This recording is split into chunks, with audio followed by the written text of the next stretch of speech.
áramótum hefur hlutfall barna á aldrinum 0 til 18 ára minnkað og á sama tíma hefur hlutfall eldri borgara vaxið.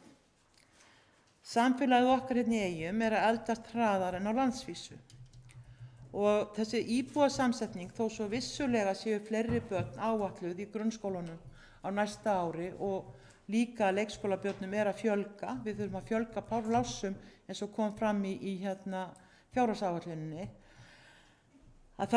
Þá þetta eitthvað sem ég myndi halda að við gætum aukið enn og betur. Ég alveg voða hissa á því að það sé ekki fleiri sem búa hérna.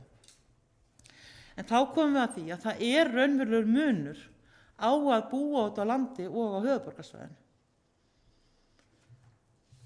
Við sjáum það bara best núna í þessum nýafstaðum kosningum hvaðan ráðherrarnir koma. Þeir koma allir að höfuðborgarsvæðinu nema 2. Það grundvallaratriði að tryggja jafnrétti fyrir fólk á landsbyggðinni, ekki bara fyrir ungt fólk. Og við vitum alveg að það kostur fyrir unga fólki að búa hérna í sveitarfélaginu. Það lægri húsnæðiskostnaður, það meira pláss, það minni mengun og við erum í meiri nálægð við náttúruna. Af hverju fólk býr ekki hérna? Og það náttúrulega áhyggjur. Fólk hefur áhyggjur á öllu mögulegu. Og það til dæmis að menntunartækifæri færri. Það fábreyttari atvinnutækifæri þó að vissulega sé atvinnustigið hátt. Áhyggjur af opinberri þjónustu, þar með töluðu grunnþjónustu eins og heilbrigðisþjónustu. Við erum búin að tala þetta lengi, við erum búin að tala að konur þurfa að fara til Reykjavíkur til að fæða börn og það sé lítið hugað að þeirra fjölskyldum á meðan. Og við vitum líka að grundvöllur tekna og rekstur sveitarfélagsins hjá fólkinu sem á vinnumarkaði. Það enginn annar sem rekur þetta og fyrirtækjunum náttúrulega sem starfa hérna. Og það mjög mikilvægt að sveitarfélagið skoði hvaða aðgerðir mögulegar til þess að spyrna við þessari þróun. Hvernig getum við ýmt upp samfélagið okkar? Þetta brýnt verkefni og við þurfum að skoða hvernig við getum tryggt að unga fólkið fái sömu tækifæri, sömu fríðindi, sama aðgang að þjónustu og réttindum óháð búsetu. Hvernig förum að því að skapa aðstæður til að gera ungu fólki kleift að nýta möguleika sína? Þetta stórt verkefni en einhvers staðar þurfum að byrja og eins og ég byrjaði á að lesa allt sem verið að gera hérna. Það gott að búa hérna. Við höfum mörg okkar fluttingað, sumir hafa fæðst hérna sem erum hérna inni og við erum alveg sammála hvort við séum hérna eigum allar okkar ættir að rekja hingað eða hvort við séum komum einhvers staðar annars staðar frá. Okkur finnst gott að vera hérna og við viljum boða það fagnaðarerindi og þá bara tillagan það að stofna starfshóp sem skoði hvernig getum við náð til unga fólksins með allt það sem við erum að gera, þurfum að gera eitthvað betur, skoðum það til þess að breyta hlutfalli íbúaþróunar.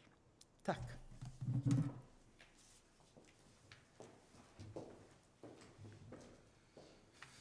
Já, takk fyrir Helga Kristín Kolbeins.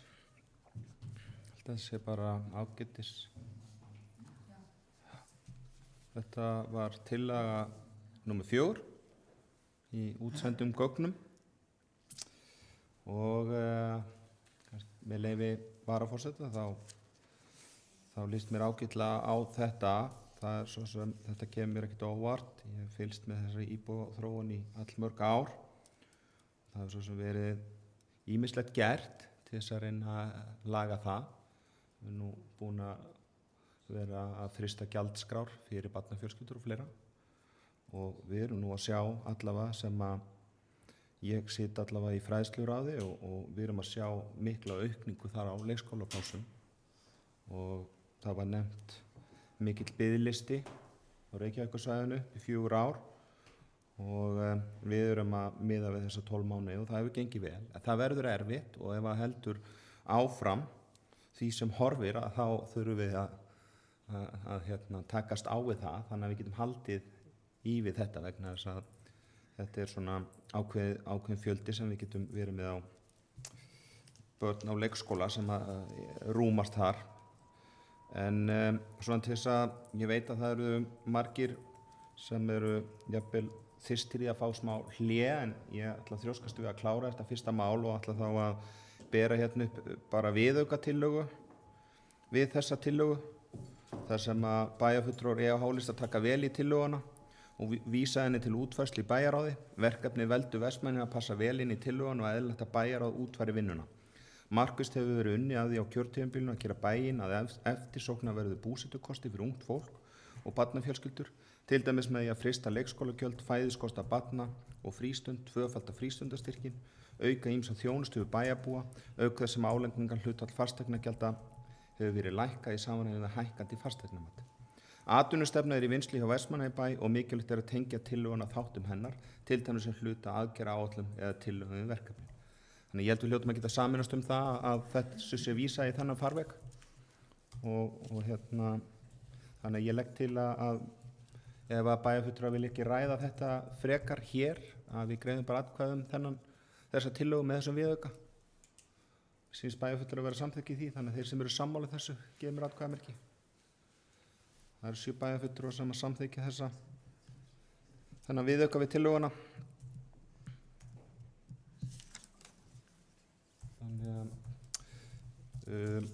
Þannig að þarna ég fæ kannski hrós frá bæjarfulltrúum að ég hafi náð að græða nokkra mínútur núna umræðu.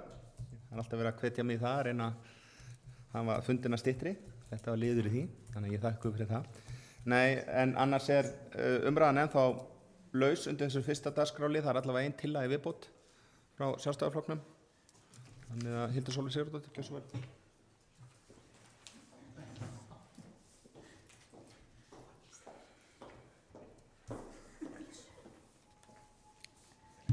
Forseti, bæjarfulltrúar og gestir og áheyrendur. Já, forseti, ég skal taka það að mér fyrir hönd annarra bæjarfulltrúa að hrósa þér og þakka þér fyrir þessa afgreiðslu á tillögunni og spara okkur öllum tíma og bera virðingu fyrir tíma fundarins og áheyrenda.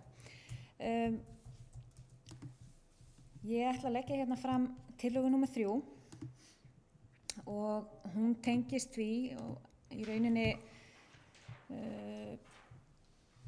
lítur að því að við séum að gefa formlega þau skilaboð að við séum sem sveitarfélag að leggja okkar af mörkum við það að styðja við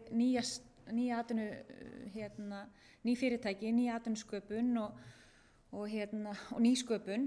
Við vitum það að það er kostnaðarsamt að hefja rekstur og stofna fyrirtæki.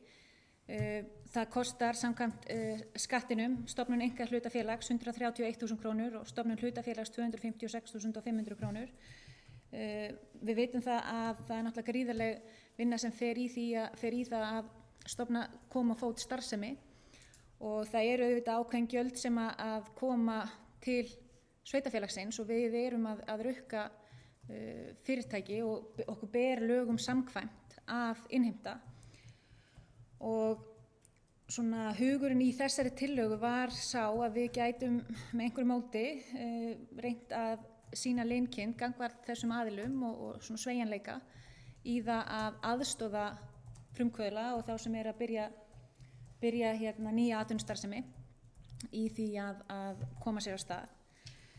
Og það er auðvitað mikil til þess að vinna fyrir samfélagið að hafa fjölbreytt atvinnustarfsemi og fjölbreytt fyrirtæki og þannig að tillagan er svo hljóðandi: stuðningur við nýja atvinnustarfsemi. Nýstofnum fyrirtækjum verði gert kleift að sækja styrk í sjóð hjá sveitarfélaginu að hámarki 200.000 krónum vegna opinberra gjalda sem þau greiða til sveitarfélagsins á borð við fasteignagjöld, leyfis- og lóðagjöld og falla til á fyrsta starfsári félagsins. Ekki er að ræða endurgreiðslu vegna launakostnaðar. Bæjarráði verði falið að móta og samþykkja reglur vegna úthlutunar. Og tillögu lýkur. Rökstuðningur á bak við þessa tillögu er sá að fyrsta ári rekstri nýrra fyrirtækja er oft kostnaðarsamt og mikilvægt að Vestmannaeyjabær leggi sitt af mörkum til að styðja við nýsköpun, vöxt og fjölbreytni atvinnulífs í samfélaginu og draga eftir fremsta megni úr hindrunum og álögum á fyrirtæki sem að hefja starfsemi. Sveitarfélagið er búið að gera vel á kjörtímabilinu í að draga úr skattheimtu með lækkun fasteignagjalda sem að ber að fagna og það er virkilega ánægjuleg skref að hafa tekið þátt í að reyna að koma til móts við hækkandi fasteignamat. Og áhrifum eru þau að það er engin útlagður kostnaður sem fylgir tillögunni heldur skerðing á mögulegum framtíðartekjum. Þar sem að styrkurinn kemur til vegna gjalda sem annars hefur verið greidd til sveitarfélagsins af hálfu fyrirtækja sem enn hafa ekki verið stofnuð. Og ef við skoðum þetta í sögulegu samhengi þá hafa frá árinu 2010 að meðaltali verið 15 ný félög, þar að segja einkahlutafélög eða hlutafélög sem eru algengustu félagaformin sem fyrirtæki nýta sér, verið stofnuð í Vestmannaeyjum árlega samkvæmt tölum frá Hagstofu. Og myndi hvert félag sækja og fullnýta styrk sinn til endurgreiðslu að þá væri að ræða 3 milljón króna tekjuskerðingu árlega. Þessi tillaga er bara okkar framlag í því að reyna að bæta starfsskilyrði fyrirtækja á fyrsta ári og sýna velvilja sveitarfélagsins gagnvart nýrri atvinnustarfsemi. Takk fyrir. Afsakið, ég ætla að fá að bæta því inn í að undirrituð leitaði álits frá lögfræðingi Sambands íslenskra sveitarfélaga hvort að þetta gæti samræmst lögum og lögfræðingur bendi mér á svona ákveðna ákveð fyrirkomulag á nýsköpunarsjóði sem eru til dæmis starfandi á Dalvík þar sem er möguleiki á að sækja úr sjóðum og fá og nýta þá fjármuni sem og skilyrði að þeir fjármuni séu þá greiddir í gjöld til sveitarfélagsins. Takk.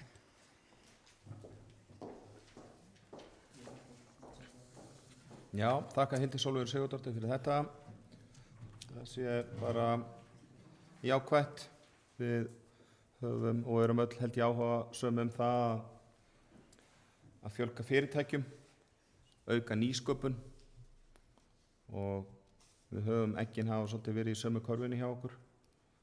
Bara blessunarlega hafa verið að koma öflugri fyrirtæki líka og ýmislegt sem stendur til. Þannig að ég held að sé bjart framöndan í því. Njáll Ragnarsson, gjörðu svo vel.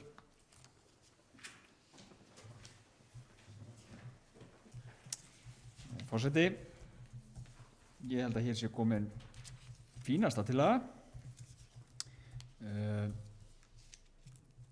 Það hefur náttúrulega verið ýmislegt gert á þessu kjörtímabili sem til þess að efla starfsemi nýsköpunar og sprotafyrirtækja og laða hingað fólk og þetta rímar ágætlega við það. Ég ætlaði nú að spyrja tvekja spurninga en ég veit ekki hvort ég hófa mér til þess en þetta er kannski meira í gríni sagt.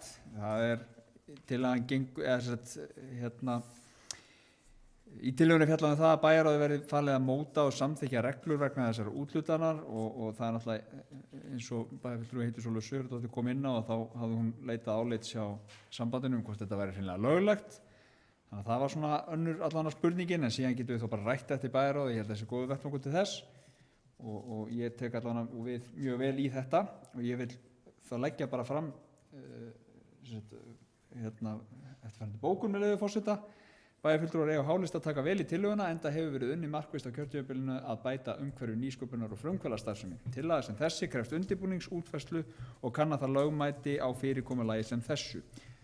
Tekið undir að tillögunni verði vísað til umræðu og afgreiðslu bæjarráðs.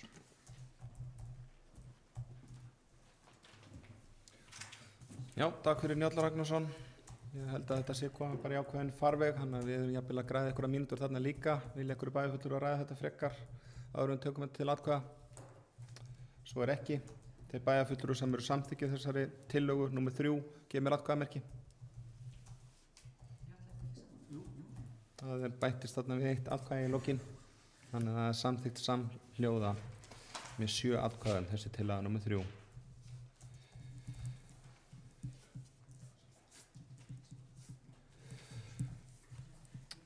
Ég held að sjáum við svona fyrir endan á þessari umræðu fyrsta mál.